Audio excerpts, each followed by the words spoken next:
வணக்கம் மக்களை, சற்றுமுன் கிடைத்த தகவல் ஒன்றை பார்க்க போகிறோம். பொதுச் செயலாளர் பதவி பறிப்பு அப்செட்டில் துரைமுருகன் சமாதானம் செய்யும் ஸ்டாலின் திடீர் தகவல். இந்த ஒரு தகவலை பற்றி தான் நாம் பார்க்க போகிறோம். தகவலை பார்ப்பதற்கு முன்னதாக நீங்கள் நம்மளுடைய சேனலுக்கு புதிய பார்வையாளர்களாக இருந்தீர்கள் என்றால் மறக்காமல் நம்மளுடைய சேனலை சப்ஸ்கிரைப் செய்து வைத்துக் கொள்ளுங்கள் மக்களே. தற்பொழுது பொதுச் செயலாளர் பதவியில் இருந்து துரைமுருகனை தூக்கிவிட்டு வேறு ஒருவரிடம் பொறுப்பை ஒப்படைக்க ஸ்டாலின் முடிவெடுத்துள்ளதால் துரைமுருகன் அப்செட்டில் இருப்பதாக பேச்சு அடிபடுகிறது. என்னதான் இருந்தாலும் துரைமுருகன் கட்சிக்கு எந்த அளவுக்கு முக்கியமானவர் என்பதனை எடுத்து சொல்லும் வகையில் ஸ்டாலின் வேலூர் பயணத்தை திட்டமிட்டுள்ளதாக சொல்கின்றனர். திமுக தலைமை கழகத்தில் விரைவில் அதிரடியான மாற்றங்கள் நடக்கவிருக்கின்றன. பொதுச் செயலாளர் பதவியில் இருந்த துரைமுருகனை இறக்கிவிட்டு டி.ஆர். பாலுவிடம் பொறுப்பை ஒப்படைக்க ஸ்டாலின் முடிவெடுத்துள்ளதாக பேசப்படுகிறது. பொருளாளர் பதவியும் ஏவா வேலு வசம் செல்லவிருப்பதாகவும் சொல்கின்றனர். மதுரையில் நடந்த திமுக பொதுக்குழுவிலேயே இது தொடர்பான அதிகாரப்பூர்வ அறிவிப்பு வெளியாகும் என எதிர்பார்க்கப்பட்ட நிலையில் துரைமுருகன் அதற்கு முட்டுக்கட்டையாக இருப்பதாக தகவல் வெளியானது.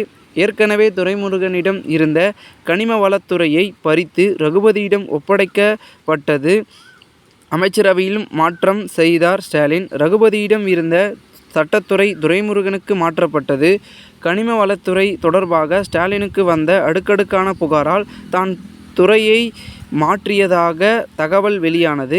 இப்படி அடுத்தடுத்து பொறுப்புகள் பறிக்கப்படுவதால் அப்செட்டான துரைமுருகன் கட்சி நிகழ்ச்சியிலும் தலை காட்டாமல் தவித்து வந்தார். சீனியர் என்ற முறையில் பதவிகளை இழப்பதால் துரைமுருகனின் பவர் குறைந்துவிடும் என அவரது ஆதரவாளர்களும் புலம்பி வந்தனர். திமுகவின் மூத்த தலைவருமாகவும் அனுபவம் வாய்ந்தவராகவும் துரைமுருகன் இருப்பதால் எந்த ஒரு அதிருப்தியும் இல்லாமல் அவர் பொதுச் செயலாளர் பதவியை ராஜினாமா செய்ய வேண்டும் என்று ஸ்டாலின் விரும்புகிறாராம். ஆனால் துரைமுருகனையும் சமாதானப்படுத்திய தலைமை கழகத்தில் சூசகமாக மாற்றம் செய்ய ஸ்டாலின் பேச்சுவார்த்தை நடத்தி வருவதாக சொல்கின்றனர். கருணாநிதி, பேராசிரியர் அன்பழகன் வரிசையில் அனுபவத்தில் கட்சியில் அடுத்த நீங்கள்தான்.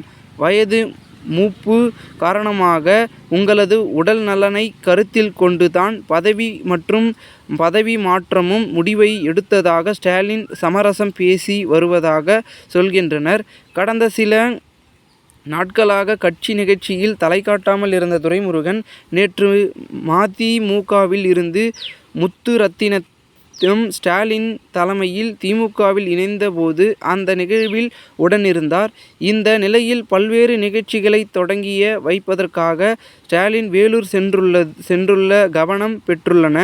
கட்சியில் துரைமுருகனின் முக்கியத்துவத்தை சொல்வது வகையில் வேலூரில் நடக்கும் நிகழ்ச்சியில் ஸ்டாலின் துரைமுருகனை முன்னிலைப்படுத்துகிறார் என்றும் கூறப்படுகிறது. இந்த ஒரு தகவல் அரசியல் வட்டாரங்களில் பேசும் பொருளாக இருக்கிறது. இந்த ஒரு தகவலை குறித்த பொதுமக்கள் உங்களுடைய கருத்துக்களை கமெண்ட் மூலமாக தெரிவிங்கள். இதுபோன்று நீங்கள் அரசியல் சார்ந்த நிகழ்வுகளாம் தினசரி தெரிந்து கொள்ள சேனலை சப்ஸ்கிரைப் செய்து வைத்துக் கொள்ளுங்கள். நன்றி, வணக்கம்.